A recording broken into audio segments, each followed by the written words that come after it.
especially in the areas surrounding Mamunyoro and Mamadira area. Honorable Speaker, let it be known that words have consequences. And when leaders stand on podium or go live on national televisions and call for confrontation instead of dialogue, they betray the very people they purport to represent. Honorable Speaker, Section 13 of the National Cohesion and Integration Act, number 12 of 2008, criminalizes hate speech and incitement to violence. It is not a suggestion, it's a law. And that law must be enforced uniformly and decisively, Mr. Speaker. Honorable Speaker, you will have his time to say something. Why can't he just wait? Yeah, you can oppose the motion. Honorable Speaker, we recall the sorrow with sorrow. For the guidance of the House, Honorable Jeanette, you have 10 minutes. Yes. And every other speaker to the motion, 5 minutes. Okay, Mr. Speaker. Yes. Mr. Speaker, we recall with sorrow the 2007-2008 post-election violence, which over 1,000 lives were lost and more than 600,000 people displaced. We vowed never again, but never again must be more than a slogan. It must be a commitment upheld by this House and its members. Honorable Speaker, let me be clear. We do not oppose peaceful protest. We do not silence legitimate dissent, but we will not condone the mobilization of youth into mobs, the stoking of ethnic division, or the incitement of citizens to turn against each other. Kenya is greater than any political contest or individual's ego. Mr. Speaker, I call this House to condemn in the strongest terms any form of political incitement, violence, displacement of people, and hate speech. But having said, Mr. Speaker, that, Mr. Speaker, it is very sad. It is a very sad thing to have somebody who has served as a former deputy president of this country to incite people to violence. But Mr. Speaker, I am very happy also because this House, in its own wisdom, impeached him. Now it is coming very clear to the people the kind of person we impeached and the reasons why we impeached.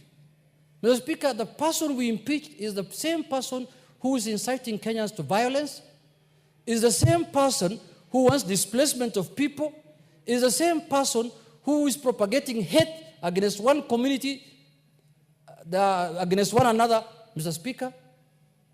Mr. Speaker, this is the same person who last week was telling musicians, very noble people who are doing their work, using their talent, Mr. Speaker, not to sing unless they support certain cause of politics, Mr. Speaker. A small man called Nguroia. Is called Nguroia or what? Nguroia? Yes, hold on. What's your point of order? Mr. Speaker, I rise on Standing Order 34, and I would like you to confirm if we have quorum to transact business today. Thank you.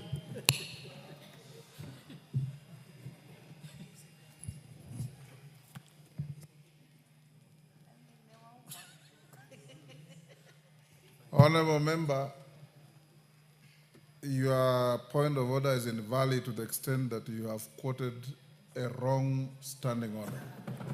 Go on. Thank you, Mr. Speaker, for that is interruption. Mr. Speaker, I seek you for your protection, Mr. Speaker, because I am still moving the motion, Mr. Speaker. Order, take your seat. I'm still moving the motion, Mr. Speaker. I seek your protection. Go on. Mr. Speaker, this person that we impeached as a House, Mr. Speaker, overwhelmingly, with over 300 members of this House, Mr. Speaker, is the same person who is telling Kenyans that unless you follow this direction, unless you follow this party of mine, unless you follow this, wild thoughts of mine of discriminating against other people, you will not be valid, or you will not be a valid Kenyan, Mr. Speaker. You will not be a valid citizen of this country. Mr. Speaker, this is a House that addresses matters of concern to the people. That is our mandate constitutionally. And if we do not arrest this matter, as Swahili people say, usipojenga ufa Usipoziba ufa utajenga ukuta, Mr. Speaker. If we do not arrest this matter as early as now, Mr. Speaker, this is a man who has lost his head. This is a man who has lost his soul, and he wants to take this country to the precipice so that people can fight, Mr. Speaker. Mr. Speaker, I take pride because I did not know I was impeaching initially a man of this type. I never thought I impeached him based on gross violation of the Constitution and other things. But now I've realized, Mr. Speaker, madness, mental problem is not walking naked in the street. You could be dressed in your suit, Mr. Speaker, with a tie, but you're a madman, Mr. Speaker. That's what I've come to realize of late, Mr. Speaker. Because a leader of that type, a leader who wants to lead a political party in this country, cannot say, now what's happening, Mr. Speaker, he is almost making a region of this country look like an alien in this country. Very soon he wants to fence it off, like the Aberdare forest. That if you want to go there, you must get permission from him, Mr. Speaker. You cannot go and visit even your relatives there. You cannot even visit your people there, Mr. Speaker. You cannot do any politics in that area unless you get permission from him. Mr. Speaker, I want to say this. This country has experienced this, and we will not allow it to repeat. We will not allow it, Mr. Speaker. Every Kenyan has a right to live, to do politics, to do business anywhere in this part of the country, Mr. Speaker. Whether you are in Migori, Kakamega, Busia, Nyeri, Muranga, Embu, that other place, Kilifi, anywhere you want to do anything in this country, there is freedom and guaranteed by the Constitution. So, Mr. Speaker, the other day, we have constitutional commissions that we have given ourselves in this country, like the NCIC, the National Cohesion. They have summoned the former deputy president. He has refused to appear. He's above the law. He's above the Constitution. He said, I cannot appear in that commission. And that is a commission that is taxpayer. Give him 1 minute to finish. Mr. Speaker, my time is 15, according to the standing orders. 10. Mr. Speaker, Mr. Speaker, Wind up in 2 minutes. NCIC has summoned that suspect, Mr. Speaker. They have told him to appear so that he can answer to the allegations of inciting people against each other. He has refused to appear. Mr. Speaker, he's now trying to use human shield. He's trying to use people to commit crime, offenses that can take people to Hague to defend himself, Mr. Speaker. If he's invited by the DCI to record a statement, he refuses. If he's invited by NCIC, he refuses. If he's invited by EACC, now, who is going to protect us from this monster, Mr. Speaker, called DP Gachagua? Who on earth is going to protect us from this monster, Mr. Speaker? Who's going to protect us? Because the government looks like it's unable to take an action against him. Mr. Speaker, if this government was formed by ODM, this man would have been in jail by now, I can assure you. Yes. I can tell you for this one, without any fear of contradiction. Mr. Speaker, I want to ask Kenyans not to listen to insightful people, not to listen to people who want to divide them according to their tribes, not to listen to people who have formed regional, tribal, ethnic political parties, Mr. Speaker. The country and the Constitution does not allow formation of ethnic political parties or religion, Mr. Speaker. What this district commissioners party that has been formed the other day is an ethnic political party. You can see somebody talks about my community, village, or Munyoro. Talk about Kenyans.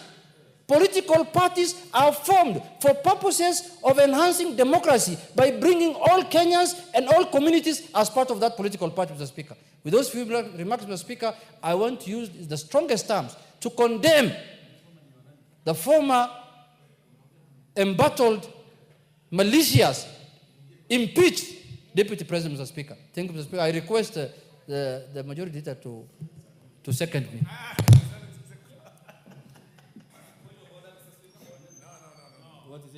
Yes, Gogoyo.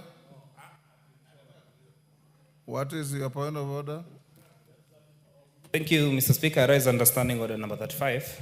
Mr. Speaker, the House does not have quorum to transact business.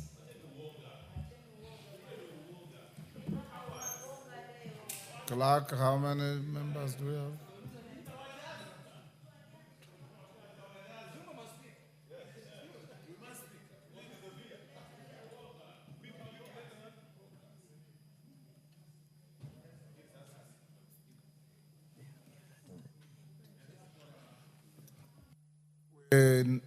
have 38, 39 members. We need 11 more members.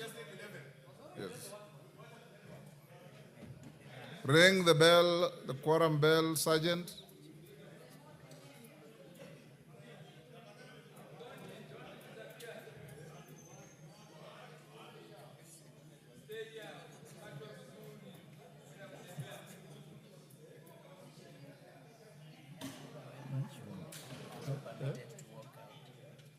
Yes. But we have enough members there, they will come.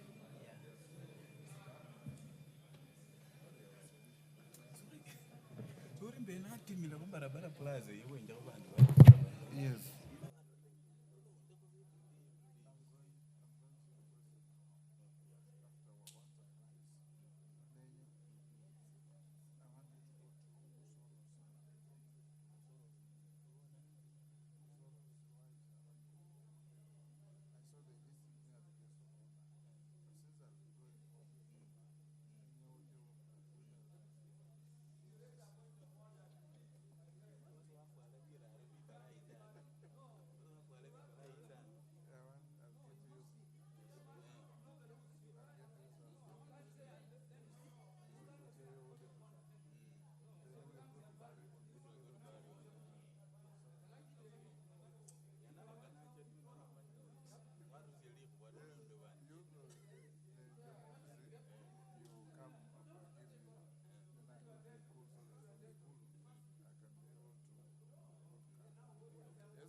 Order, honorable members, we now have quorum to transact business. Honorable Majority Leader, proceed.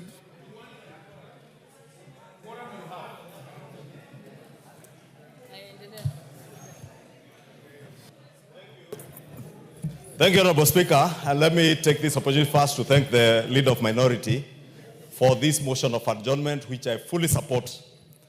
Because, Honorable Speaker, you remember in the run-up to the impeachment of the former Deputy President, I quoted a good friend of mine who described somebody as having a very black heart. And I dare add today, this is not just a man with a black heart, but a very dark soul. And a dark soul, Honorable Speaker, to the extent that this man believes that the death of Kenyans, the bloodshed that this country witnessed in 2007, as unfortunate as it was, Honorable Speaker, that he can equate the death and bloodshed that was occasioned on innocent Kenyans as a Christmas party. This, Honorable Speaker, tells you that this is indeed a man with a very dark soul.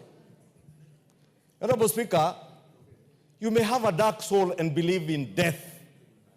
and celebrate death, the death of innocent people, as if it is a Christmas party, as you say, and anticipate that even after the next elections, there will be more bloodshed, Honorable Speaker.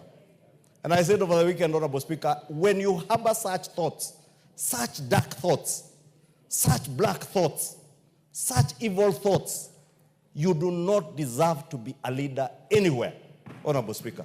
You do not deserve to be a leader anywhere. Honorable Speaker, this is somebody who now pontificates as if he's God. You heard him over the weekend telling artists who sought his help when he was holding high government office to sort out the issues that they have had with their copyright issues with the Skiza tunes. But he had no time for them. But now he wants to commandeer who they will sing to, what songs they will sing, when they will sing, and how they sing, Honorable Speaker. That unless they are singing songs of praise to him, they should not perform. Daring that even businesses, Honorable Speaker, owned by entrepreneurial, hard-working Kenyans, very good entrepreneurs who have established clubs, that now he's inciting Kenyans to storm those clubs and destroy them because an artist who he does not like is performing in that club, Honorable Speaker. This is the height of evil minds and evil thoughts by an evil man who sees nothing good in this country except that which satisfies his insatiable greed. Greed that even public coffers could not satisfy, Honorable Speaker. You have seen him admonish other leaders because of empowerment programs that are empowering the same people who we advance a bottom-up transformation, economic transformation agenda, Honorable Speaker, because they are being supported by leaders now who are utilizing resources in the right way. But Honorable Speaker, when you're in high office and you use public resources to acquire private resources, Honorable Speaker, even stealing from your own family. Honorable Speaker, if you find somebody who can steal from a widow and orphans, Honorable Speaker, these are things that were tabled here during the impeachment process. How he forged the will of his late brother, a hardworking former governor of Nyeri, disinherited the widows and the orphans of the family, and used his high office to intimidate and threaten that family not to speak, Honorable Speaker. Thank God that this House rose to the occasion to save not just that family, but the country against the machinations of a very evil and dark soul, Honorable Speaker. Honorable Speaker, I'll take you back to the events of last year. Kenyans will remember on the 25th of June, after what happened, Honorable Speaker, the kind of incitement they saw from the same person, because he believes in bloodshed, that unless people die, he cannot achieve his mission, Honorable Speaker. Let us say, Honorable Speaker, from the floor of this House, no other Kenyan will die to satisfy the insatiable greed of a dark man with a dark soul and a very evil mind, Honorable Speaker. And no Kenyan should ever die for politics. I want to agree with Honorable Junet that when we said that never again, we should never ever again entertain the politics of bloodshed in this country. The last elections, Honorable Speaker, vindicated the Kenyan people that the Kenyan people are a people who believe in one unitary nation. A nation that cannot be divided by the insatiable greed for power and material wealth of one man, Honorable Speaker.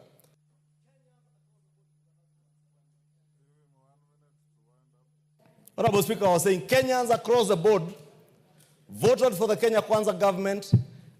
Many Kenyans voted for the Azimio coalition, irrespective of their ethnic background, Honorable Speaker. There were many Kikuyus that voted for Raila Odinga because they wanted a better Kenya. There are many Kikuyus, many Luos who voted for William Ruto because they believed he had an agenda for Kenya, Honorable Speaker. Yet now we see a man who wants to take this country back, not just to the politics of ethnic balkanization and ethnic mobilization, Honorable Speaker, but to the backward thoughts that is only through bloodshed and death that you can achieve what you want, Honorable Speaker. We must, in one accord as a House, not just condemn, but ask the government of the Republic of Kenya, and more so the Inspector General of Police. I know he hails from Madeira also, but he must apply the law without fear or favor, Honorable Speaker. I saw in the news last night, Honorable Speaker, them saying that the lawyer has written to NCIC. NCIC did not summon a lawyer. They summoned a person who is not above the law, and the law must take its due course. And I want to encourage the NCIC Commission to get the help of the Inspector General of Police to enforce the law as it is. When you are summoned by NCIC, a constitutional commission, to answer to charges leveled against you, you must appear. And if you don't appear, Honorable Speaker, action must be taken. Otherwise, if we take that route, Honorable Speaker, what will stop anybody tomorrow from inciting Kenyans on the basis of ethnicity or whatever you like to kill and slaughter each other, Honorable Speaker, with abandon? The law must take its course, and nobody, Honorable Speaker, is above the law. And I want to repeat, nobody is above the law in this country, Honorable Speaker. Whether you are Junet Mohammed, whether you are Kemadi Ishongwa, or whoever you think you are, who the hell do you think you are that you can celebrate the death of Kenyans, calling it a Christmas party? Shame on you. Shame on you that you can describe such unfortunate incidents. And let me finish by telling you, 2027 elections, Kenyans now know you better. Kenyans now can see clearly why this House, with over 300 members, voted to impeach you. Close to 360 members voted to impeach, 284 members voted to impeach you.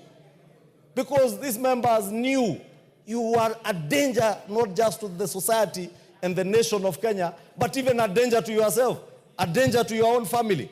Shame on you.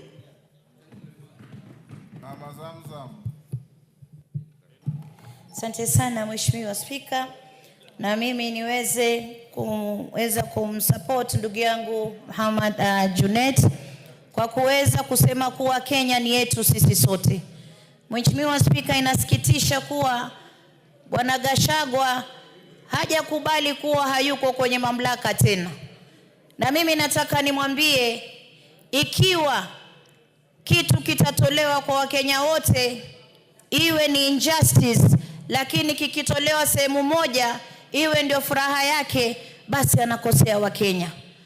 Nikikumbuka mwaka ambao aliutaja kuwa, na kwa nikimnukuu alisema, hii Kenya ikiwa mtu mwingine yule ataingia katika uongozi, basi itakuwa ile 2007 2008 ili kutakuwa ni kama harusi, ile itakaofanyika itakuwa balaa zaidi. Jamani, huyu ni mtu kweli? Huyu ni mtu kweli? Na mimi nataka nimwambie Gachagua, hii nchi si yako wewe peke yako. Usipotoshe wa Kenya. Ulikuwa katika serikali, ulikuwa ukituambia wewe ndio mlinzi wa mlango, ulikuwa ukituambia vitu vinavyofanyika viko sawa. Leo hii kwa utepetevu wako uko nje, kwa kunyang'anya mjane haki yake, kwa kunyang'anya mayatima haki zao, kwa kuweka ile siasa za shares, Wakenya wakasema toka nje. Leo unaanza siasa za kugonganisha Wakenya. Nakumbuka hapa, na naona kama ameshikana na Ndindi Nyoro, Mheshimiwa Spika. Mimi nataka nimwambie, kuna siku hapa nililalamika kulikuwa na disaster, mambo ya floods kule Mombasa. Nikalia sana hapa, hatukupata pesa za disaster funds, Mheshimiwa Spika. Na hapa alionambia Zamzamu njoni kuonyesha, ilikuwa ni Ndindi Nyoro. Akanionyesha 14 billion ya World Bank ambayo ilikuwa ofisi ya Deputy President wa wakati ule Gachagua, akanambia meziramba. Akanionyesha 6 billion ambayo ilikuwa katika budget, huyu Ndindi Nyoro ndo alionionyesha, akanambia Gachagua meziramba. Leo yeye ndo anarudi huku nyuma, kwa sababu waambiwa nyani akikosa ndizi usema mgomba umeteleza. Mheshimiwa Spika, haiwezekani. Kama wao ni wenda wazimu, waache wale ambao wana akili zao waweze kuongoza Kenya. Leo tuko na Deputy President anafanya kazi, anazunguka huku na huku, tunaona anafanya maendeleo na Wakenya wanafurahi. Rais, sisi hapa tulikuwa tunampinga, Na leo tumeaibika. Kwa sababu gani? Ile housing levy tulikuwa tunalia, leo tumeona Mkuru kwa Njenga, watu wameingia kwa majumba, wametoka kwenye slum. Mheshimiwa Spika, ilikuwa ni uchungu kwa sababu hii Kenya ilikuwa uchumi umekuwa mbaya na kila mtu alikuwa anasikia uchungu wa uchumi. Lakini mimi leo nataka nimpongeze rais kwa sababu alitufinya ndio, lakini sasa tunaona yule maskini tajiri wote wanatibiwa. Tunaona nyumba maskini tajiri wote wanakaa vizuri. Unga sasa umeshuka bei, mafuta yameshuka bei. Mheshimiwa Spika, rais anaipeleka Kenya vizuri kwa sababu amepata ile timu ambayo pia ina nguvu imemuongezea, na sasa yafanya kazi vizuri. Namwambia rais, usimwangalie yule mwendazimu ulomfukuza kule State House. Wewe angalia kazi yako, yule mwendazimu sisi tutadili naye. Na mimi namgoja Mombasa kule na ananijua. Hawezi kuja kutuchafua kule Mombasa, hatuwezi kubali. Tunataka Kenya ambayo ina amani. Tunataka Kenya ambayo itasonga mbele bila bugdha. Mheshimiwa Gachagua angalie, ajiite mkutano, ajiulize. Wajua yuko kama yule mtoto, Mheshimiwa Spika, ambaye wageni wakija unamficha kwa sababu ataharibu. Yule mpe mic tu kidogo, Mheshimiwa Gachagua ashaharibu kila kitu. Juzi ameenda kuchapa wale walikuwa na msupport ambao ni artist. Leo amewachapa, kesho atafanya mengine na mengine. Kwa hiyo sisi tunasema rais, shika kasi. Sisi tuko ndani ya broad based government na tutakusukuma mbele. Asante sana Mheshimiwa Spika. Osoro. Thank you very much, Honorable Speaker. Honorable Speaker, anytime I listen to the former Deputy President speak, I can't help but wish that there was another way to have him brought back to this house to be impeached again, the second time or even that time, Honorable Speaker. Because, Honorable Speaker, I do not know what one single individual, the kind of venom one single individual holds in his mind, Honorable Speaker. In 2007, that is being referred to by the Honorable Gachagua, Honorable Speaker, I was a university student, I was in the university, Honorable Speaker. But at the time that the skirmishes were happening, Honorable Speaker, I was in Molo as a rider, as a border rider, Honorable Speaker. And I remember, Honorable Speaker, being accosted by about 5 people, Honorable Speaker, who wanted me to speak in a certain language, Honorable Speaker, that I didn't understand. They took away my motorbike and I had to run, Honorable Speaker, for my life. I found myself, Honorable Speaker, in a petrol tanker that I didn't know then where it was going, only to find myself, Honorable Speaker, in Lunga Lunga Road, industrial area, Honorable Speaker. How can a person describe that, Honorable Speaker, as a Christmas party, Honorable Speaker? How can a person, and along the way, Honorable Speaker, as we were coming, as we were driving all the way from Molo, El Bago, Honorable Speaker, to the entire route, Honorable Speaker, we could see bodies of people splashed across, spread all over, Honorable Speaker. When a person stands, Honorable Speaker, and speaks in such kind of a language and says that, 2027, if this and this does not happen, and anytime the guy speaks, Honorable Speaker, his description is only about him. It's issues, it's about him. Honorable Speaker, I think it's about time that we advise him to see a psychiatrist, Honorable Speaker. He needs to see a doctor. He needs to do his mental check, Honorable Speaker. And I think doctors here should refer some very serious psychiatrists, Honorable Speaker, to see to him, Honorable Speaker. Because it's quite unfortunate that anything you speak is about your area. Anything you speak is about your village. Honorable Speaker, that is a disease I refer to villagitis. That when you wake up, the only place you'll have is one village. When you speak about one area. When you wake up, you speak, even the meetings you hold is from one village, Honorable Speaker. How selfish can an individual be? That any person that does not subscribe to your line of thought is an enemy. Your particular line of thought, be it artists who are working hard for themselves, be it politicians who are, engaged in political associations across, those are your enemies. How selfish can one individual be? From your family, from your home, you are selfish. Where you take over everything that belongs to the late brother's family, Honorable Speaker, because taking advantage of the position that you had. Now, in the political scene, you are extremely selfish. That if you see artists visiting a deputy president, a sitting deputy president, a serving deputy president, Honorable Speaker, you take offense and go out there, complain about them. and rant about them. Honorable Speaker, it's about time we call out the NCIC, we call out the National Police Service, we call out the IG for selectively, for being selective on matters law, Honorable Speaker. Because it's about time Wamunyoro be arrested. The Honorable Gachagua should be behind bars for the statements that he made. If those statements, Honorable Speaker, were made in the previous regime, perhaps somebody would be running up and down, Honorable Speaker, with a battalion of lawyers. I think we are too tolerant. I believe even the independent bodies in the Constitution are becoming too tolerant, and they are going to affect this country. I mean, that you are being summoned by a body, a constitutional body, then you refer them through a lawyer, then and tell them, I can't attend, you are this and this. And then when you get arrested, you say it's political persecution. Regarding Gachagua, he should be a state guest, Honorable Speaker, latest this weekend. That is a state guest. He should be charged. He should be charged for incitement. He should be charged for, under the NCIC laws, Honorable Speaker. He should be charged, Honorable Speaker, he shouldn't be allowed to run up and down, Honorable Speaker, talking venom and spitting venom and calling everybody all kind of names, Honorable Speaker. These dramas, Honorable Speaker, must come to an end, especially now that we are heading to the election, Honorable Speaker. I beg to support Honorable Junet. Thank you very much.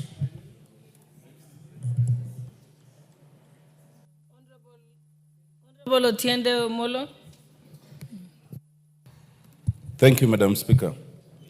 Madam Speaker, I think if any Kenya doubted why we impeached the former deputy president, now they are clear that it was legitimate and proper. For the more he speaks, the more he acts, the more he invites actions for impeachment in any other circumstance. Madam Speaker, it is sad to refer to 2007 and to threaten that we could go back there. In 2007, we came to the brink of the precipice. We came to as great a disaster as we possibly could. And it took the backing down of the Right Honorable Raila Amolo Odinga for us to continue as a state and as a nation. No one should refer to those events. And to do so is dangerous. It is because of 207 that we now have a constitution that prohibits that kind of conduct, that kind of speech. It is an express limitation to the speech. It is because of that that we even had Agenda 4 commissions. It is because of that that we created the NCIC. And it is because of that that we have EACC, CAJ, Kenya National Human Rights Commission, and others. Madam Speaker, this is not just about politics. This is about our country. Madam Speaker, it is important to note that we, as a House of Parliament, impeached the deputy president. Some people do not remember that one of the grounds cited was failure to uphold the dictates of the office under Article 75(2)(c). Under 75(2)(c), once you are removed from office, then Article 75(3) comes automatically into play. And that is to say that you can no longer hold any other state or public office. We did not pronounce ourselves on that because at the time we were focusing on the question of impeachment.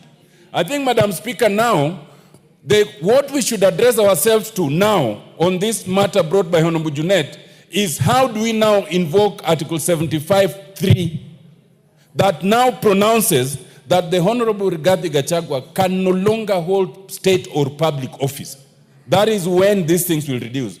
And I invite you, Madam Speaker, that through the Speaker's communication, it might be important to guide this House, whether we can do so by way of a petition, or whether we do so by way of a special motion, or whether we do so by way of a special inquiry by the House as the House, so that we pronounce ourselves on that matter. This is important, Madam Speaker, because while the Honorable Rigathi Gachagua went to court and sought to stop these whole processes, the court did not find merit in that. And the court is desirous of going to the logical conclusion, including the declaration of unfitness to hold office. To preempt that, the Honorable Rigathi Gachagua has now withdrawn his petition. Two things. One, I want to urge this House, through its lawyers, to insist to the court to go to the merit of that matter. We want the court to declare whether Parliament was wrong or not, including fitness to hold office. But two, Madam Speaker, I think at the same time, I think we need to re-examine that very matter. I want to say, Madam Speaker, that the NCIC is a body that was established for these very purposes. I have served as a commissioner. I never saw a day when anybody dared the commission in defiance of a summons. I think that is the height of impunity.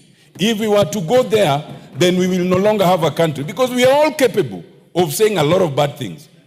I want to urge the NCIC to come of age and do what it needs to do. I want to urge that the NCIC must be shown to bite. Just 1 minute, Madam Speaker.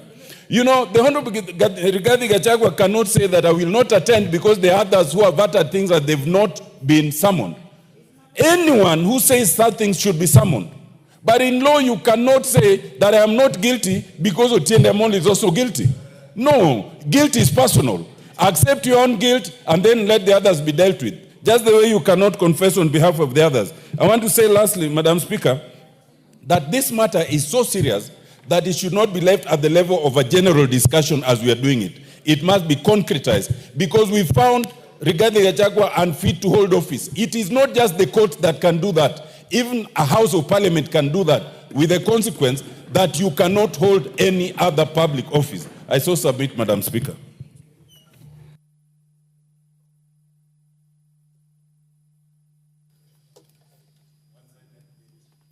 Honorable Nyamita.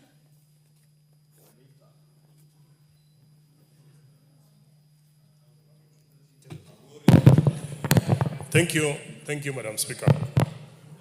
I rise to also support this motion by Honorable Junet. Madam Speaker, where I come from, particularly in my constituency, we have families that buried bodies without heads. Madam Speaker, in my region, there are families that buried heads without their bodies. And yet in the same region, Madam Speaker, there are families that are yet to account for their loved ones. There are people whose children were butchered as they watched in Naivasha. There are people who have not recovered from what happened in 2007. Some had lived in certain regions all their lives, gotten their children, established businesses, and had their life all going very well. But because of the post-election violence, Madam Speaker, of 2007, they have never known home, because even when they went back to their homes, they found they had no land, they had nowhere to settle. Madam Speaker, today we have IDPs who are yet even to be compensated. They have even petitioned this particular House that because of the actions that happened in 2007, they need to be compensated. That hasn't happened. Madam Speaker, in this country, different communities live in different parts of the country. And I actually dare say that the community where the former Deputy President comes from, members of his community are all over the country, in different parts of this country. They have established businesses there. They have established families there. They are running their lives from those particular areas. That a leader like that can come and say that whatever happened in 2007, 2008 is like a Christmas party. To imagine that such a leader would want to be elected and that we are going to have many other Christmases with such an individual. I think in this particular House, Madam Speaker, we have never felt vindicated. We feel vindicated that the action we took to impeach the mistake of a deputy president that we had, we feel completely vindicated. Even if we were to rewind time, we would still do the same. Madam Speaker, as if that is not enough, subsequent statements from this very gentleman, like over the last weekend, he is now almost dictating the uniform, even the dress code of the people from his region. He is dictating who you are speaking to. He is going to dictate which church you are going to. He is going to dictate which car you are going to drive. He is going to dictate what food. Madam Speaker, I just want to tell Kenyans that no one should listen to Rigathi Gachagua. He's not only dangerous to this country, he's even dangerous to himself. In fact, part of the allegations when they were brought here to the assembly were issues to do with him having grabbed property from his family. We feel vindicated. I sympathize with the people that are, every other weekend behind this gentleman and saying that this is a leader we want for this country. I can tell you, the current president might have his own issues. And I dare say that the president that we have now will not solve all our problems, even if we gave him 15 years. But he's putting us on the right path to how our problems in this nation are actually going to be resolved. I want to condemn in the strongest terms, and I want to call upon the police every single day, including yesterday, when Rigathi Gachagua says that the president has set up a killer squad, it means he knows. He should be called to record a statement. He is not above the law, Madam Speaker. He is not above the law.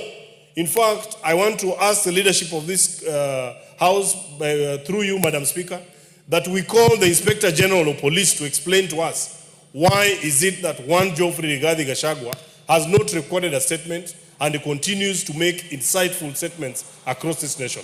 I submit and I support.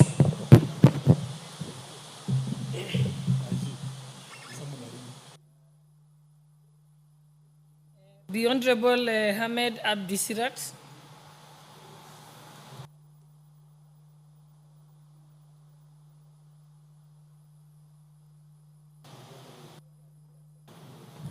Thank you, Madam Speaker. I want to join this debate by condemning the utterances of the former Deputy President. Madam Speaker, it's a known fact that the Deputy President was impeached after he violated the Constitution of this country. We thought we have stopped this, a reckless person, but unfortunately, he has become more dangerous. This House has found that he was unfit to hold any office. But now we're also seeing he's unfit to live with the public, and he needs to be behind bars. We have laws in this, unfortunately, our laws in this country is applied selectively. If a small person commits small crimes, they are brutally arrested and charged. But when a figure, a leader, let me say a reckless leader, breaks the laws of this country, they are not taken to account for their actions. And that's unfair. Small crimes can be forgiven. But when somebody who calls himself a leader tries to blow off this country, tries to ban our country, he must be stopped. And I am appealing to our security agencies to arrest this gentleman and take him to court. I know some guys are fearing that maybe his community or this and that will bring something. We don't care. Kenyans are 42 communities in this country. And the law should be, applied the way it is, fair and square. Mine is to implore you, this House and the government, to take action before we lose our country. We have history of having violence in this country in the 2027. And it's known that we almost lost our country. We lost lives. We lost businesses and properties. Somebody is daring us that he's going to take us there because he wants to lead us through violence. We will not accept that. Elections is democracy in this country. You can win an election using the right processes, but we will not allow bloodshed and anarchy to win an election. It's not acceptable, and it cannot be allowed. Finally, Madam Speaker, if we allow people to go away with such heinous crimes, what are we going to, show our our youth? We were complaining about Gen Zs and others who are taking laws on their own hands. But when an old man is allowed to go away with such crimes, then we are the ones who are, taking this to them. Please, there is no other action other than arresting Rigathi Gachagua. He is unfit to hold any office, and he is even more unfit to stay with the public. Thank you very much. The Honorable Rindikiri.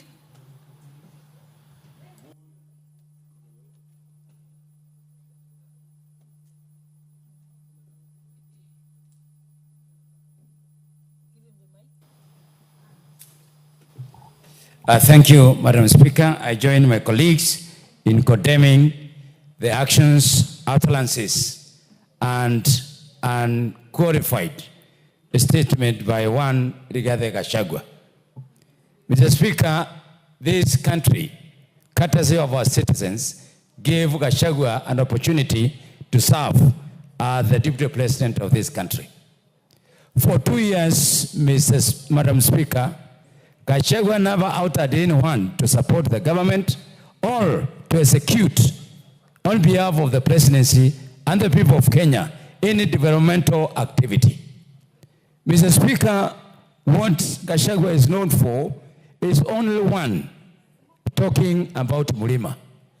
Talking about Mulima. That has been his speech for 2 years. Mr. Gachagua is known for amassing wealth for 2 years. He never spoke about the poor of this country.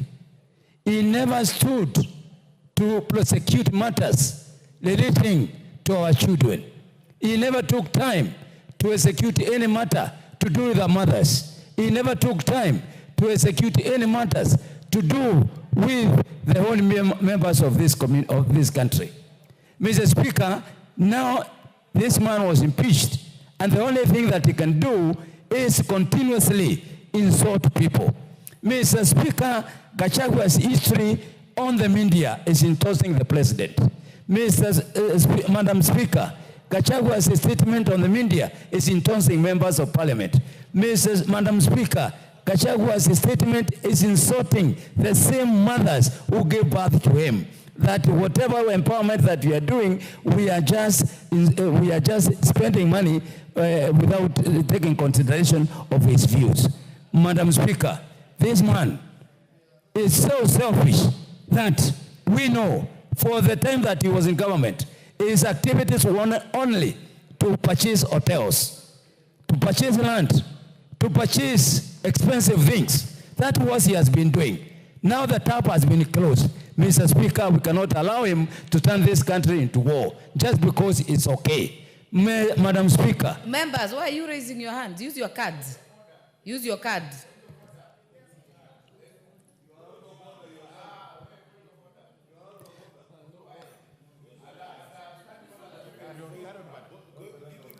Continue, Honorable Rindikiri. Thank you, Madam Speaker. No, the honour member is one of the followers, one of the battalion that is insulting Kenyans everywhere. Madam Speaker, today you notice that Mr. Gachagua is known for organizing criminal activities. Madam Speaker, we know for sure this man is the one who organized what is circulating in the media today, that one honorable member of parliament, Madam Speaker, has been hijacked, has been abducted. Yet he was with him an hour before that. Madam Speaker, he is known to run to hospital even when there was a matter of impeachment. Madam Speaker is the chief advisor of Honorable Koimboli. When Honorable Koimboli was insulting us, saying that we have been given money. Madam Speaker, we must insist this man at whatever cost. Madam Speaker, he is teaching Kenyan bad manners because he is a comfortable man. He is man who should not be encouraged in this country to continue doing what he is doing. Mr. Speaker, we have seen even he has some battalions in Meru. people who are given an opportunity to serve this country, who failed, who were impeached. Somehow they survived, but now they are teaming up together. People who have failed are the people that he is managing this country, his politics with. Mr. Speaker, we have seen with Mutuli, who is a failure. We have seen Ntole, who is a failure. We have seen all other failures, who are the ones who are trying to manage this country. We will not accept this kind of politics in this land. Let Kenyans be given the freedom to operate, to manage business, to manage development, and we have no time for that kind of person. Thank you, Madam Speaker. Deputy Speaker. Thank you, Madam Speaker, for giving me this opportunity. I think as I listen to the discussions from my colleagues, we are discussing as if it's just bare facts. What we are discussing is crimes that have been committed by the former Deputy President. His crime are offenses that are set out in the National Cohesion and Integration Commission Act. And we even have past history where people have made utterances that were assumed to have been wrong and they were not even guilty, yet they were arrested. So my issue here is, I'm also calling upon the chairperson of NCIC, Reverend Kobia. Reverend Kobia must act and not allow people to get over it. Because if we remember, prior to the 2022 elections, I remember 300 police officers were sent to Uasin County to arrest Honorable Oscar Sudi for making remarks that were not even hitting to the threshold of the National Commission and Integration Act. It was the same Reverend Kobia. We expect him to act. Similarly, we remember that Honorable Linturi again made some remarks, and he was picked at night. Yes, he mentioned that word in Uasin Gishu, and he was picked swiftly by the police and ferried to Nairobi at night for arrest.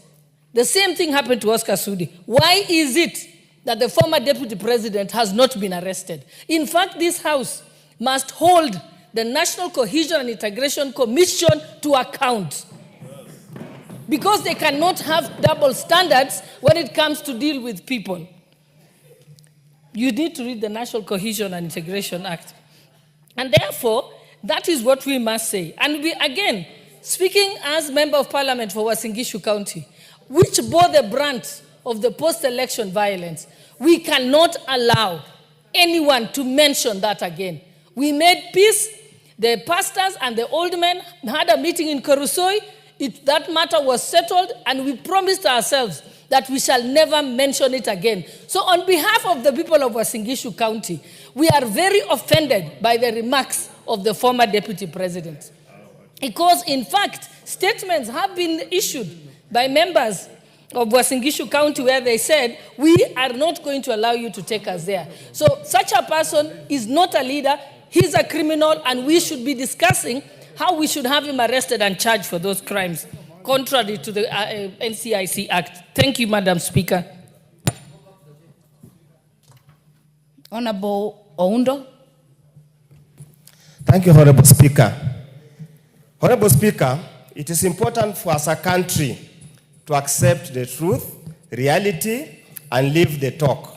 Honorable Speaker, democracy is a process. Democracy is not an event.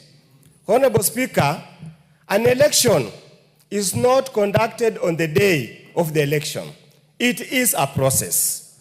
Honorable Speaker, many of us were here in 1992 when there were clashes after elections. Many of us were here in 2007, 2008 when the clashes happened. Honorable Speaker, and all those times, Honorable Speaker, they arose because our members were dissatisfied with the process leading to the final outcome.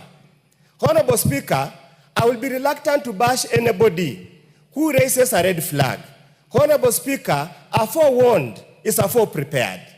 It is very insensitive for anybody in this country to believe that anybody who raises anything that could make better the management of the next election becomes a point to bash left, right, and center. Honorable Speaker, the danger we make in this country is to kill the messenger, hoping the message will go away. It is important we must listen. Even if the devil is talking to us, Honorable Speaker, allow the Kenyans to listen. There are obviously grievances. In the last election, 2022, the charade that was Cherera for, I don't know, this category, is a matter, Honorable Speaker, should never be allowed to repeat in a decent and democratic country like Kenya. Honorable Speaker, therefore, as we debate here today, as we waste very important hours of parliament, that could have debated more important things, more important matters, talking about somebody who is a political entity, as the guys on the other side are talking about. Let's listen to the point of order by... Yes, Honorable. Honorable Speaker, I've been listening to a very eloquent and seasoned speaker in this House, Honorable Undo. Please relax. I'm a very senior person, Ngongoyo, it's not and your I have place more to do my experience than job. you in this House. Please chill. And he has mentioned to Kenyans that even when the devil is talking to you, you need to allow your family, children, and people to listen to the devil. I want to actually ask Honorable Undo to withdraw that, because the devil is never good for your family, Honorable, neither your siblings and Kenyans. And if the devil is trying to talk to us, we must rebuke it in the spirit and using the name of Jesus Christ, that the devil must be rebuked out. Honorable Speaker, may he apologize because he's a Christian. Thank you, Honorable Speaker. Allow me to let me continue and answer my in-law later as I conclude. Honorable Speaker, we must learn from history. Henry Kissinger said, a nation and its leaders that does not learn from history is in danger of spiraling into anarchy. Honorable Speaker, it will be unfair. It will be like putting an ostrich, hiding its head in the sand, believing that what happened in 2007, 2008 cannot happen in this country, Honorable Speaker. We are misleading ourselves. We are lying to ourselves. Let us not kill the message. Let's not kill the messenger, hoping the message will go away. Let's prepare for the next elections properly, adequately, and sufficiently to avoid any point anybody anywhere will feel that the election have not been held in a fair, transparent, and verifiable manner. The election, the appointment of managers of election, Kivuitu said he did not know who won the election. We went into war. If Baba Raila Amolo Odinga did not restrain himself in 2022, when the Cherera said said this was not an election properly done, we would have done into abyss. I beseech you, I beseech the country, please remember the message, regard the messenger. You have already killed the messenger. I'm so surprised that men are running helter-scared of one single man who has got no vote, who has nothing. Men, style up. Thank you, Honorable Speaker. The Honorable Nyikar is left. The Honorable Irene Mayaka. Thank you, Honorable Speaker. Honorable Speaker, I stand to support this particular motion by my minority leader, the Honorable Junet. And Honorable Speaker, even as I speak, I'm a very sad person. Because, Honorable Speaker, first of all, the former Deputy President needs to be sued for destroying the image of Christmas in the children of this country, equating the 2007 post-election violence to a Christmas party. Honorable Speaker, those of us who have family members that had their homes ruined in Kericho, they had to walk all the way to Nyamira. We had a family whose home was destroyed in Kisumu. They had to walk all the way back to Kisii because of what happened in 2007. Honorable Speaker, we have people, Kenyans who were in Naivasha, Kenyans who were in the Rift Valley, who lost their homes, some who got burned. Very serious things happened within that particular time. People are still suffering from the injuries, both emotionally and physically, that happened to them in 2007. So to hear the former deputy president speaking about that that would have been just a Christmas party, he's already preempting to us as a country that we will go back to that kind of anarchy. Honorable Speaker, the children who were born in that year 2007 are now turning 18 years old. You can imagine how that would feel to these children come the year 2027, and then we are told that whatever happened before will be like a Christmas party. And Honorable Speaker, I'm just imagining that this same person was summoned to go and speak to the things that he said, and he refused. He is not listening to the rule of law. He does not plan to obey the rule of law. What kind of example is that kind of leader giving to our young people in this country? Honorable Speaker, the reason why we have the Supreme Court in place, the reason why we have allocation for anyone who is aggrieved by the elections, by the general election to go to the Supreme Court, is because we are a country of rule of law. Kenya has been a very fantastic example to the rest of the African countries and the rest of the world in how we manage our political process. So, Honorable Speaker, as I speak here, I just want to really support this motion because I cannot imagine in any way as a country, as the young people of this country, that we can be taken back to what happened in 2007. And anyone who supports that kind of utterances, Honorable Speaker, I'd just like to say to them, shame on you. I support.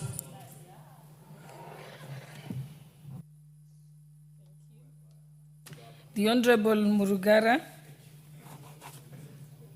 member for Tharaka. Thank you. Thank you very much, Madam Speaker. Madam Speaker, I also rise to support this motion, which is highly merited as we debate this afternoon. The correct position is that 2007 and early 2008 were years that we would not wish to actually remember. For the first time, because some of us were senior enough that time, we were in tears as we watched. Order, Honorable Jane Kihara. The other members who don't have cards have come to request that they be given an opportunity. And if you're told to wait.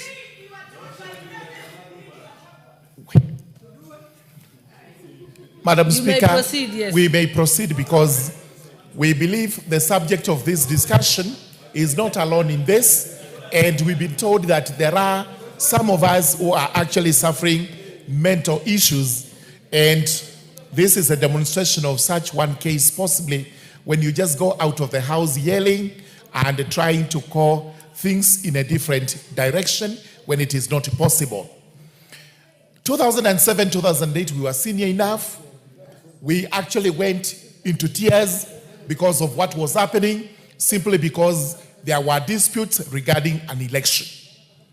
It therefore gives us a very heavy heart to hear the former Deputy President, DP Gachagua, calling that particular period as a Christmas season. And we should never, under any circumstance, ever have such words repeated in a country such as ours. And this is why we are saying nobody is above the law. The law must be called in, and if you commit a crime, you must be prosecuted, whether you are who or who. One such crime is when you go to actually make statements that are divisive, that are actually divisive to the people of Kenya. If you wish to make a cautionary statement, this is how you do it. And I hope he's listening, because he goes around bragging that people from a certain region, which he prefers to call Mlima, the Mount Kenya region, elected fools. I do not believe that any of us who comes from that region is a fool. And if we are fools, he's also one, because he was elected from that region.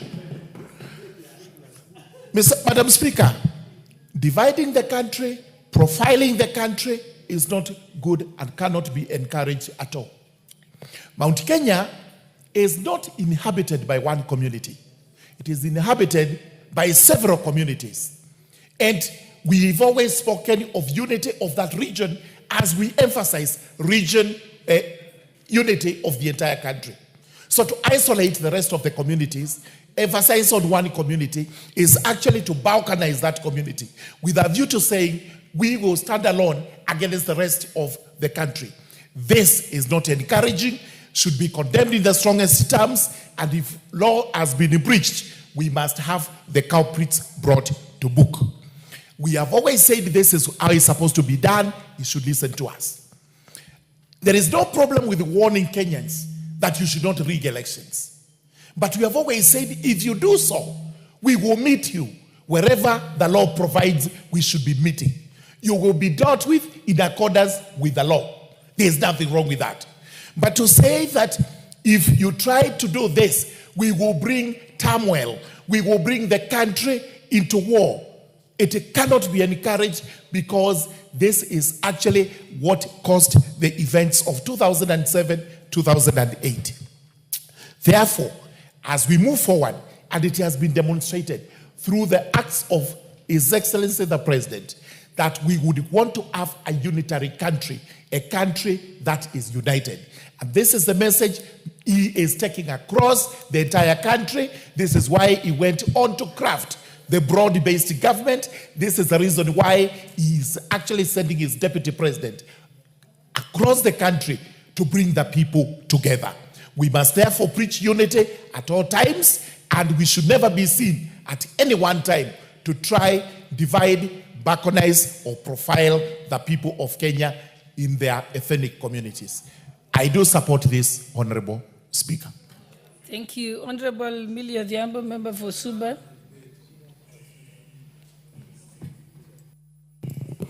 Thank you, Madam Speaker, for giving me this opportunity. Madam Speaker, I want to indicate at the onset that some of the issues that we are raising here for some people may sound like abstract ideas.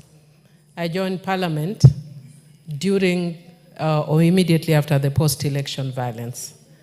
Madam Speaker, I was part of a humanitarian committee for my party, ODM, that documented cases of post-election violence.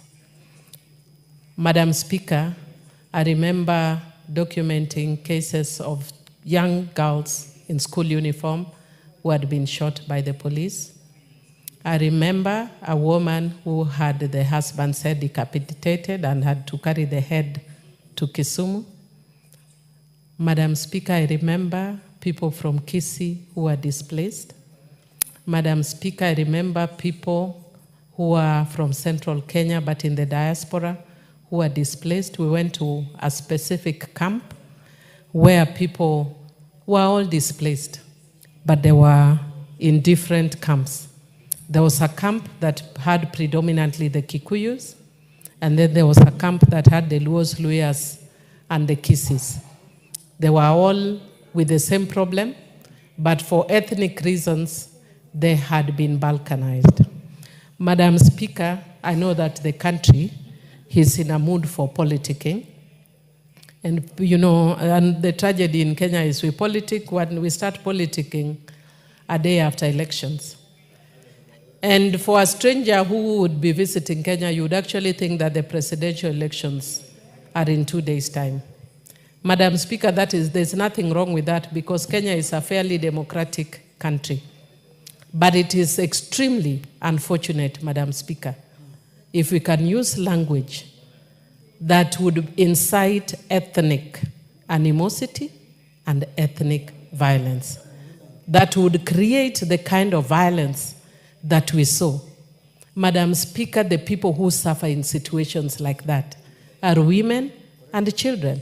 Many women were raped and to date have not been compensated. Many children were killed. Madam Speaker, there's a young girl who has written a book which she gave to me, Madam Speaker. And in her book, she has documented that there were young children who were playing somewhere in the Rift Valley. And they were neighbors of all tribes. And her book is called Hop, Skip, and Jump. She was called Scholastica somebody.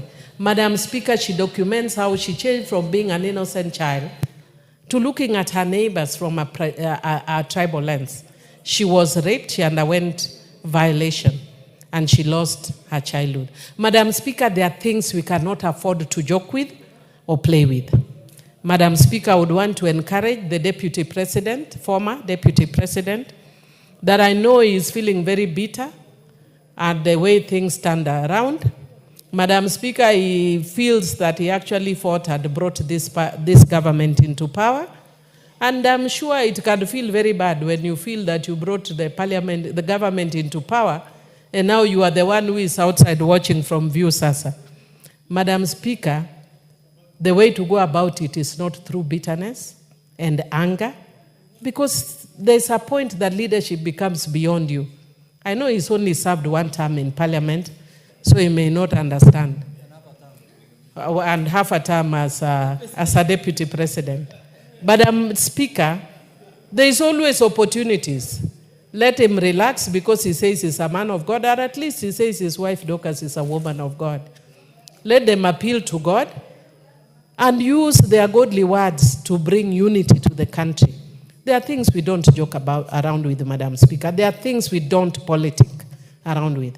And one of them is the peace and security of this country. In terms of sharing and having views and going around and talking to people, that's all very well. Kenya is a democratic country. But let's not ever dream about what happened in 2008. I know it was not in this parliament, but some of us who are here went through post-traumatic stress disorder. And with those few remarks, I beg that we change our language. Honorable Meli, member for Tinderet. Thank you, Honorable Speaker. Thank you, Madam Speaker. Madam Speaker, I rise to also support the motion that our country has went through a lot of upheavals in 2007 is something that we all know. We saw over 1,000 people lost their lives, Madam Speaker. Thousands lost their properties across major cities in this country.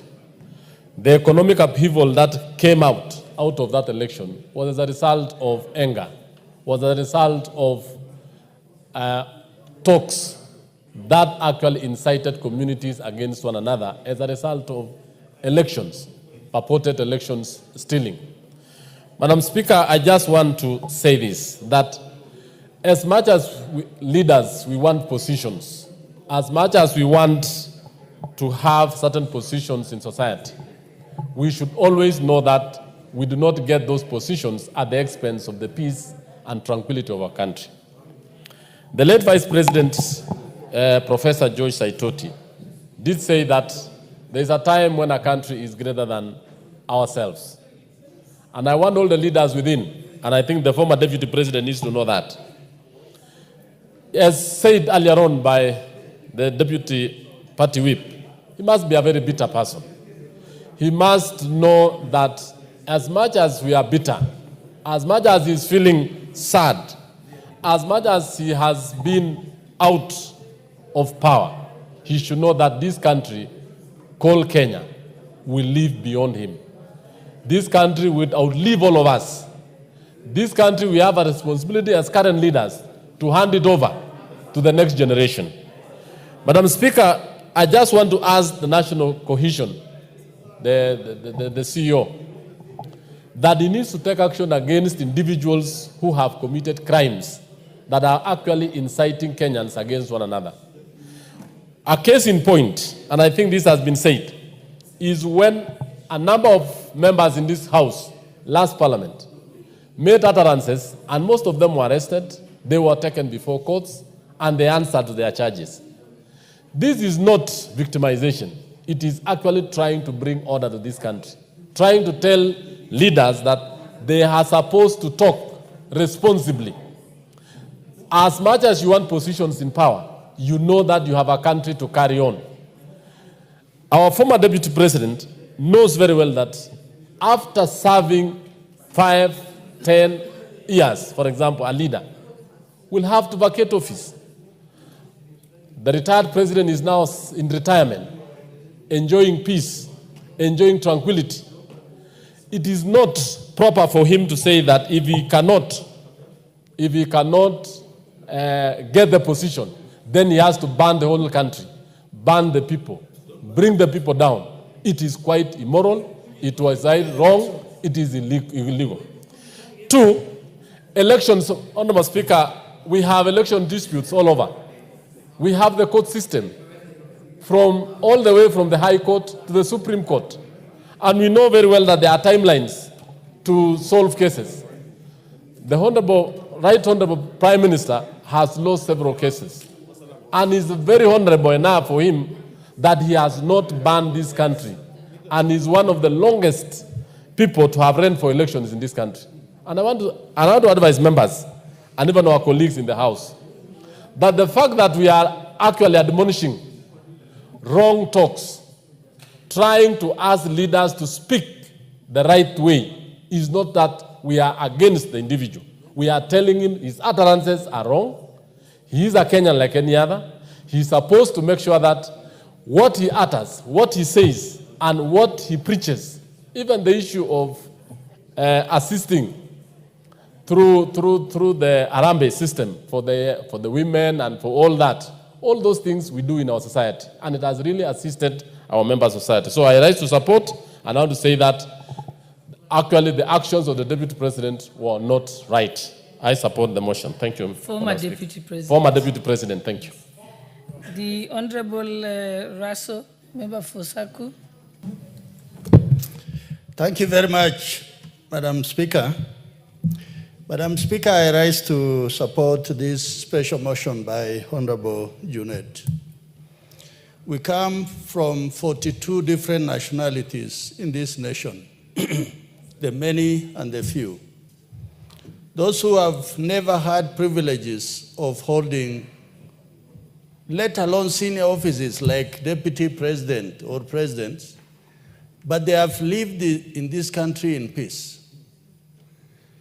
In 1982, I was just commissioned into the army, and I was involved in putting out that coup of 1982. In 2007, I was a senior officer in the army. If the army was going to be divided, then this country would have gone to the dogs. I like how some of our colleagues are able to talk with a lot of gusto about don't kill the messenger or don't kill the devil. If you give the wrong message and devilish messages, then you must be killed. There's no looking away. There are 3 offenses. If one commits, these are serious offenses in any country: espionage, sabotage, terrorism. What we are hearing over our media, both social, print, and the open media and televisions, actually is both espionage and sabotage. When somebody can say on an open media that Kenya was involved in Sudan conflict, and these are our neighbors, we are with them in IGAD, and also we are part of the Africa Union, it simply means that you are putting Kenya at crossroad, and also you are pitting Kenya against other states. Madam Speaker, I am a Muslim, I am not a Christian. But our Christian brothers and sisters must not allow that pulpit. The churches are houses of God. They are houses of worship. They should not be used to divide this country, and they should not be used as playground of vitriol and for anybody to badmouth other leaders. There are different avenues where we are able to raise our voices. But what is happening now is going to divide Kenya right across the middle and pitting us against each other. The Rwanda genocide was actually instigated by one small radio called Radio Millie Collins. Initially, when they were fanning out a lot of vitriol and hate speech and incitement, people were kind of celebrating because they were on that side. But as soon as killing happened, nobody knew who was going to be spared. I think Kenya is bigger than that. If anybody wants to change leadership in this country, every 5 years we go for elections. Let people wait for their time. On the presidency, at any one time, there's only one president in Kenya. We have had late President Kenyatta, Mwai Kibaki, Moi, and Uhuru Kenyatta. They served their time and they walked away. Anybody who believes that Ruto must go away, then they must remove them through an election. Not what was staged on 26th of June last year, which in itself was an attempted coup, and we tried to look away. With those I support, and I think this, we must call this to an end. Thank you, Honorable Speaker. The Honorable Member for Igembe North. He has left. Okay. The Honorable Owen Bayer. I see you on the list. Honorable Speaker, I stand to support the motion by the Honorable Junet Mohammed. Honorable Speaker, the events of 2007 are very fresh in my mind, Honorable Speaker. And when I hear somebody speak about them in such flowery language that it would be like a Christmas party, Honorable Speaker, that really pushes a chill down my spine. Because in 2007, when the post-election violence just started, I was in Mwatate, Honorable Speaker, and my family, my wife, and my 2 children, and one of them was just half a year old. Honorable Speaker, when now people started saying, kila mtu aende kwao, and I had to travel all the way from Mwatate to Voi to Kilifi. Getting transport to move from Mwatate was one of the most horrendous things that I have ever gone through with a six-month-old baby, Honorable Speaker. Honorable Speaker, I remember we boarded a lorry that was carrying cabbages, and we were thrown at the back just to be protected so that we were not seen, because we were, at that particular time, we were Giriamas and we were in Taita. Look at that, Honorable Speaker, citing one community against the other. And we go to Voi. At Voi, we tried to get transport to get to Mombasa. Honorable Speaker, it was difficult. At that moment when we were there, a van that was selling newspapers, carrying Nation newspapers, came by and stopped. And they said, we will take you to Voi, give us 10,000 shillings. And Honorable Speaker, we didn't have the money. But one gentleman there said, Uyu mwalimu namjua. I was a teacher then.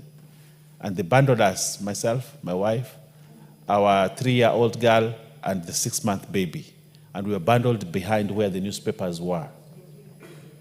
There was no oxygen, there was nothing. I remember my 3-year-old daughter actually passed out because we were being carried behind that van.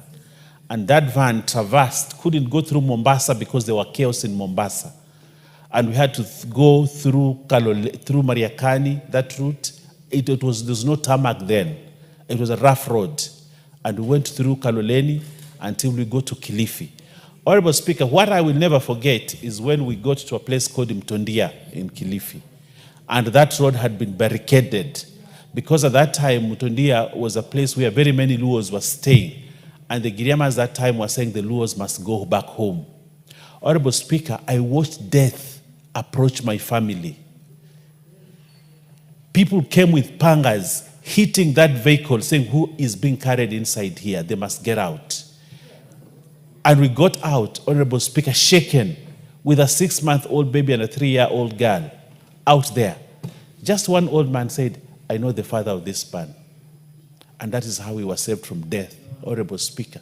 So when a leader stands up to remind us that if elections won't go this way or that way, Honorable Speaker, this 2007 will look at like a Christmas party. Honorable Speaker, when I hear someone say it will look like a Christmas party, I don't understand what kind of a mind that one is.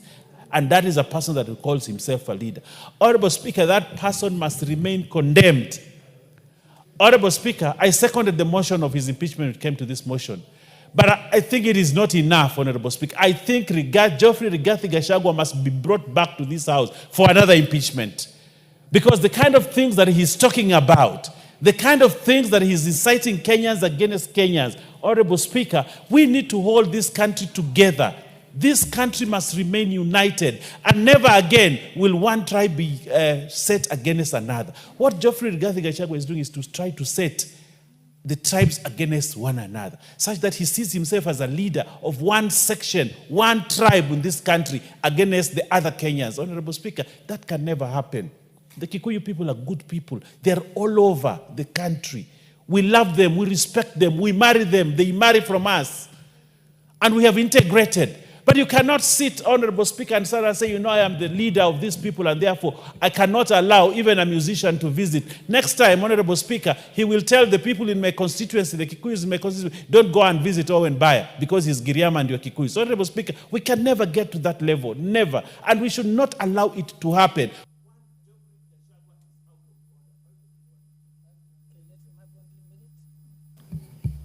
Honorable Speaker, one Geoffrey Rigathi Gachagua is out of order. And what he is doing is dangerous for this country, is dangerous in the fabric of this country, Honorable Speaker. And I want to ask NCIC to act. They have a law. They have powers. They need to come out of their cocoon and act. We cannot, if we allow one person to make those utterances, another person will also pick it up, another leader will also pick it up, it will become a chorus, and this country will go to the dogs. And I want to ask Geoffrey Rigathi Gachagua, the man that I once hosted in my home for lunch, stop what you're doing. You are out of order and you must come out as a leader. And if you think this space is not enough for you, stay at home at Wamunyoro, take care of your children and your wife and your goats and cows, and leave this country to be led by those people that are capable of doing it. I thank you, Honorable Speaker. I think the Speaker had given us up to what time? What? 5:30. Okay. So I guess we'll stop there. Yes, what's your point of order, Honorable Jeanette? Madam Speaker, I want to, on behalf, as having been the person who moved the motion, Madam Speaker, I want to seek your indulgence to thank members for their contribution. Madam Speaker, the contributions have been very, very huge. And Madam Speaker, the members have spoken on behalf of Kenyans as representatives of people, Madam Speaker. Madam Speaker, having said that, I want to also invite you to the Constitution under Article 73, Madam Speaker, which says 73.3, a person who has been dismissed or otherwise removed from office for a contravention of the provisions specified in Clause 2 is disqualified from holding any other state office, Madam Speaker. So we are going to take this matter forward. We are either going to bring a special motion to the House, or we are going to bring a petition to the House, Madam Speaker, in accordance with the Constitution, Article 73.2, to declare and to pass on the floor of this House that one, Geoffrey Rigathi Gachagua cannot hold any other public office in the Republic of Kenya, maybe in Tanzania or Uganda or South Africa or Somalia. So, Madam Speaker, because even being a party leader, Madam Speaker, a party that intends to get money from the exchequer under the Political Parties Act, you become a state officer. Even that, he cannot be even a political party leader in this country for that village party that he has formed, the district commissioner's party. So, Madam Speaker, with those few remarks, I want to thank all members for their contribution, and this is the way to go. It is our responsibility to defend and uphold the Constitution.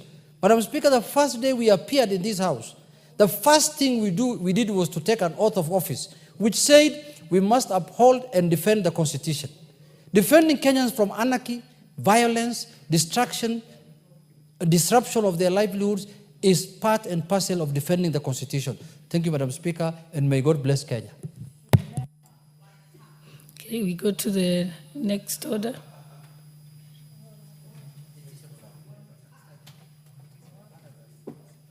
I think we are resuming the